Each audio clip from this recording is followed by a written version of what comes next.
Kisah kali ini merupakan sebuah kisah tragis yang dialami oleh seorang penjajah gorengan di sekitar lokasi pabrik di daerah Ciujung Keragilan. Seperti apa kisahnya? Langsung aja disimak.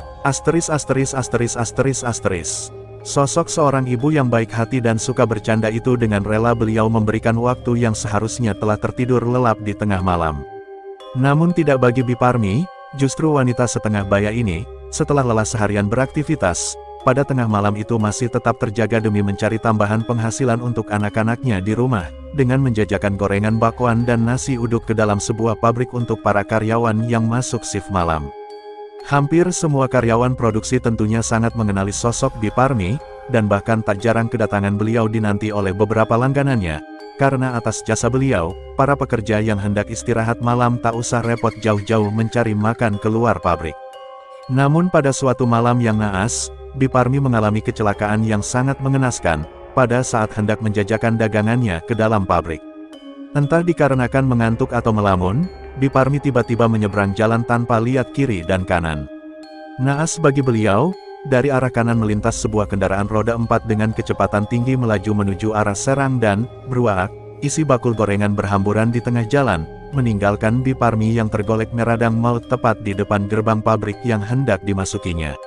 Biparmi meninggal seketika di tempat kejadian dengan kepala pecah karena terlindas kendaraan tersebut, namun pengendara yang malam itu menabrak Biparmi sungguh dengan tega meninggalkan jasadnya begitu saja, karena kendaraan itu langsung tancap gas melarikan diri. Darah segar dari rengkahan kepala yang pecah membuat wajah Biparmi sulit untuk dikenali. Darah dari seorang pekerja keras itu menggenang segar di tengah jalan raya yang beraspal. Malam itu, di tempat kejadian perkara mendadak menjadi ramai. Beberapa warga dan security pabrik yang saat itu tengah piket, ikut membantu petugas polisi jalan raya mengevakuasi jasad Biparmi yang kemudian dibawa ke rumah sakit terdekat. Setelah beberapa hari berlalu semenjak kejadian tragis kecelakaan yang sekaligus merenggut nyawa Biparmi, pada pergantian shift malam berikutnya, terlihat seorang ibu-ibu datang memasuki areal pabrik dengan membawa bakul dagangan. Namun anehnya, ketika sosok itu memasuki pabrik, para security yang tengah standby di depan pos utama tak ada satupun yang bisa melihatnya. Singkat cerita, ketika para karyawan shift malam mulai beristirahat bergantian, seperti biasa mereka menjumpai sosok ibu-ibu yang tengah menjajakan gorengan bakwan dan nasi uduk di salah satu pintu gerbang gedung produksi.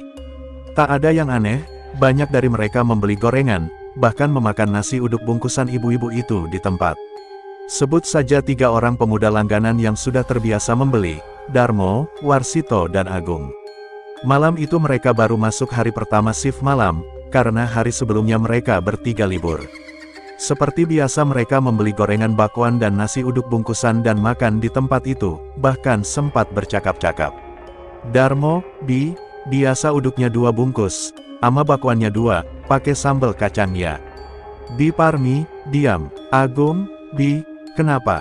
Kelihatannya lagi kurang sehat ya kok pucat amat nih malam. Biparmi hanya mengangguk saja. Agung, Darmo, Warsito asyik aja mereka mengobrol di situ, sambil memakan nasi uduk dan gorengan bakwan yang masih anget. Setelah selesai makan lalu mereka bertiga membungkus untuk temannya yang lain yang nitip pesanan. Setelah itu, ketika hendak beranjak masuk kembali ke dalam pabrik, mereka berucap. Warsito, biasa ya catat dulu, nanti akhir bulan lunas. Hehehe. Biparmi, iya mas, tapi jangan lupa ya, kasih tahu yang lain juga hutangnya semua dibayar lunas nanti.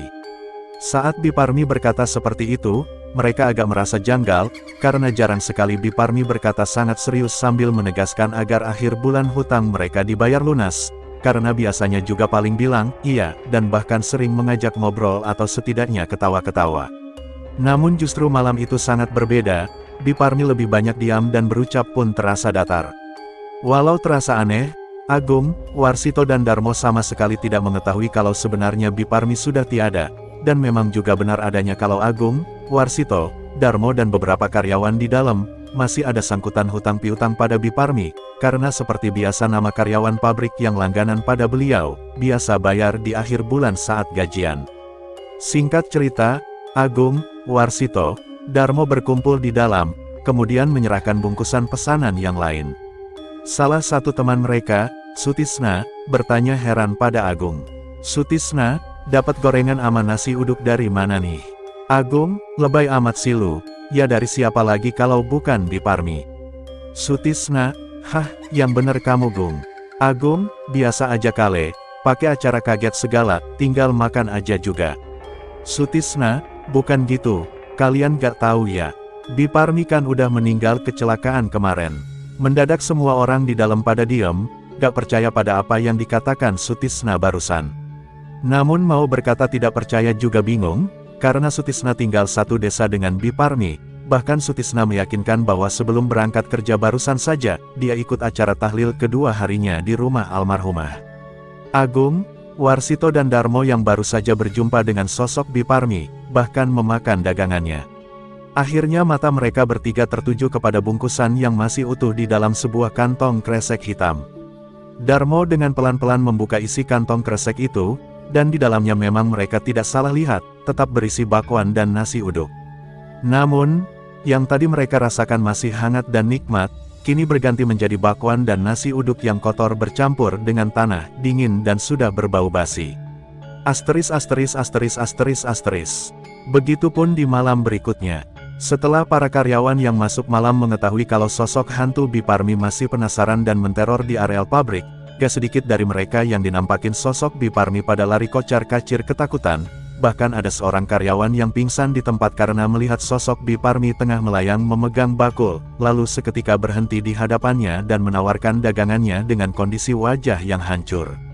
Sosok Biparmi ini membuat heboh para pekerja yang masuk shift malam. Asteris asteris asteris asteris asteris.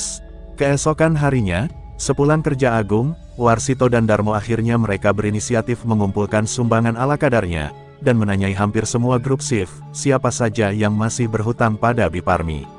Setelah terkumpul, mereka konvoi menuju desa untuk melayat berbela-sungkawa sambil menyerahkan sejumlah uang ala kadarnya kepada keluarga yang ditinggalkan, serta menyerahkan uang hutang para karyawan beserta nama dan rinciannya. Sejak karyawan yang berhutang dibayarkan lunas pada keluarga Biparmi, sosok Biparmi tak lagi ada muncul di lokasi pabrik.